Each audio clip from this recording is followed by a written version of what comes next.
왜 그리스 신화를 읽어야 하나요? 이 책은 자음과 모음에서 편했습니다.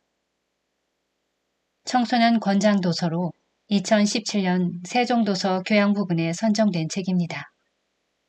지은이는 이상기 님입니다.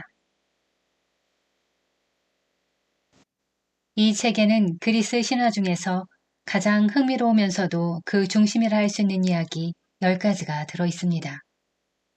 먼저 그리스 12신으로 헤아릴 수 있는 신들의 가계도를 통해 이 신화의 전체적인 구조를 이해한 뒤 최고의 솜씨를 바탕으로 처음 하늘을 난 다에달로스 이야기, 영웅이 되었지만 오만이라는 관문에서 추락하고만 벨레로폰의 한 살이, 온몸으로 운명이라는 비극적 삶을 견뎌낸 오이디푸스, 제 손으로 살려낸 자식의 목숨을 스스로 거두고만 여인 알타이아, 꿈을 가지고 간절함으로 노력하면 돌멩이 속에서도 아름다운 여인을 불러낼 수 있다는 것을 일깨워준 피그말리온 이야기가 꽃처럼 밤하늘의 별처럼 피어날 것입니다.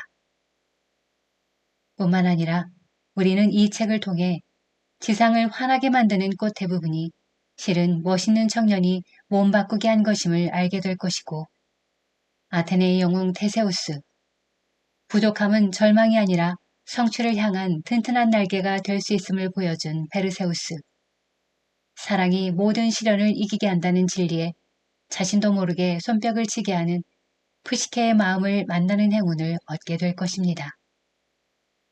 여러분은 이 책을 통해 신화가 호랑이 담배 피우던 옛날보다 더 아득한 과거의 이야기인 동시에 지금 당장 눈앞에 펼쳐지고 있는 이야기요. 신이나 영웅이 걸어간 길을 여러분도 함께 걸어가고 있음을 알고 행복해할 것입니다. 신과 영웅들의 고민과 용기를 접하면서 자신들도 그들에게 한 걸음씩 더 가까워지고 있음을 느낄 거고요. 벨레로폰은 리키아의 재앙인 키마이라를 퇴치해 최고의 영웅이 되었으며 자신을 해치려던 프로이토스와 안테이나를 벌했고 마침내 리키아의 왕이 되었습니다. 모든 것은 오르막이 있으면 반드시 내리막이 있기 마련이거든요. 날마다 뜨는 태양도 상승과 하강을 되풀이하지 않나요? 여름이 가면 머지않아 겨울이 오고 봄에 씨앗을 뿌리게 되면 가을이 가기 전에 이를 거두어야 하는 거고요. 영웅 벨레로폰에게도 반전이 일어납니다. 그런데 이상한 일입니다. 정점을 지나고 나면 영웅도 어느 한순간 바보가 되고 말거든요.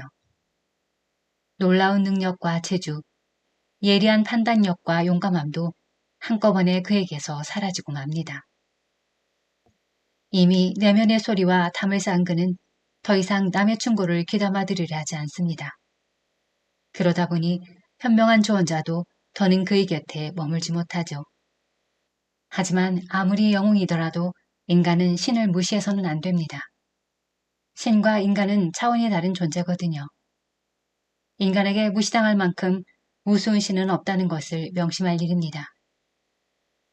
헤파이토스를 아무리 추남의 다리병신이라 욕해도 인간이 그를 당할 수는 없죠. 또한 신들은 인간의 오만을 절대 용서하지도 묵인하지도 않습니다. 그런 판에 페가수스를 타고 천상에 오르려는 벨레로폰을 신이 귀엽다고 보고만 있을까요? 결국 제우스가 손으로 튕겨낸 등의 한 마리로 인해 그는 방황의 들이라는 알레시온에 추락하고 맙니다. 역할을 마친 페가수스는 제우스의 명으로 하늘에 올라가 별자리로 남고요. 알레시온에 떨어진 벨레로폰은 갈대에 찔려 눈까지 먼 채 다리를 절뚝이며 방황하다가 삶을 마감하고 맙니다. 인간은 도전하고 시련을 극복해내면서 삶의 넓이를 한 뼘씩 한 뼘씩 넓혀왔습니다. 그러면서 생각도 깊어지고 상상력도 함께 커지게 된 것이죠. 벨레로폰은 시련에 임하는 자세가 어떠해야 하는지를 보여줍니다. 비겁하지 말라. 악이나 속임수와 손잡지 말라. 한 번 굴복한 자에게서 비굴함은 그림자가 되어 죽을 때까지 따라다니기 마련이다. 높은 자리에 올랐다면 더 귀를 열고 경청하라. 오만하지 마라 등등. 신화는 단지 이런 것만을 알기 위해 만나는 것이 아닐 겁니다. 그러려면 굳이 신화를 만날 이유도 없습니다. 신화는 인간의 상상력에 날개를 달아줍니다. 빛나는 별무더기 사이에서 얼마나 많은 이야기가 피어났는지를 생각해 보시기 바랍니다. 바라보기만 해도 나무와 언덕, 꽃이며 강에서 누군가 무언가가 옷깃을 잡으며 말을 건네지 않던가요? 그렇다면 신화가 현실과 전혀 무관한 것도 아닙니다. 신화도 결국 현실을 바탕으로 해서 피어난 꽃이니까요. 신화는 끝없이 인간으로 하여금 현실을 직시하게 하고 어떻게 현재의 난관을 헤쳐나갈 것인지를 생각하게 합니다.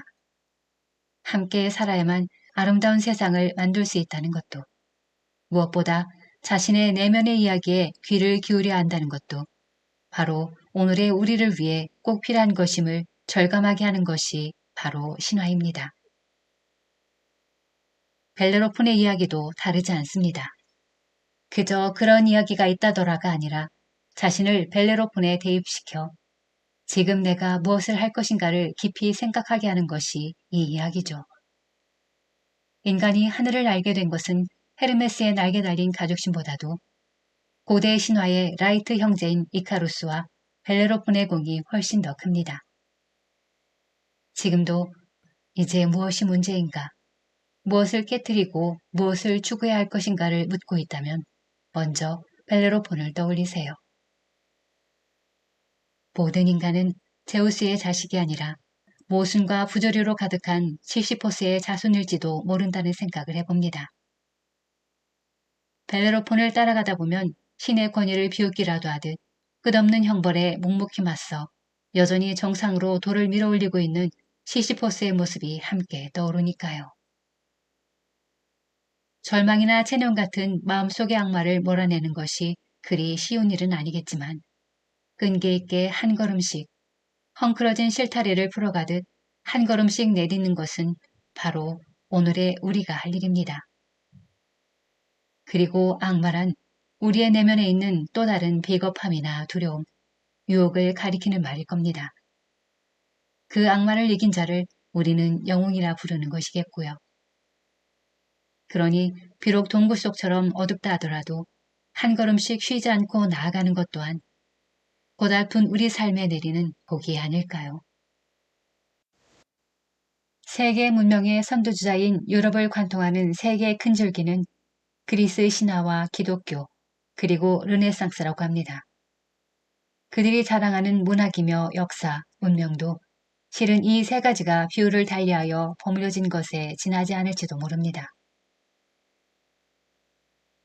이 책은 저들을 이해하고 저들을 뛰어넘을 수 있게 하는 하나의 나무 토막에 지나지 않습니다.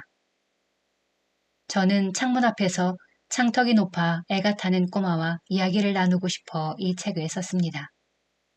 그러나 이 책의 목적은 결코 꼬마를 창문 앞에 붙잡아두는 것이 아닙니다. 밖을 내다보던 아이는 이윽고 더 넓은 세계로 나아가 더 많은 것을 만나려 하겠죠. 저는 여러분이 이 나무 토막 위에서 밖을 내다보는 것에 만족하지 않고 어서 문을 열고 뛰쳐나가기를 바라는 사람입니다. 그러기 위해서는 몸과 마음을 키우는 시기가 필요합니다. 세상에는 현실에 만족하는 자와 그렇지 못한 자로 나눠진다는 말이 있습니다.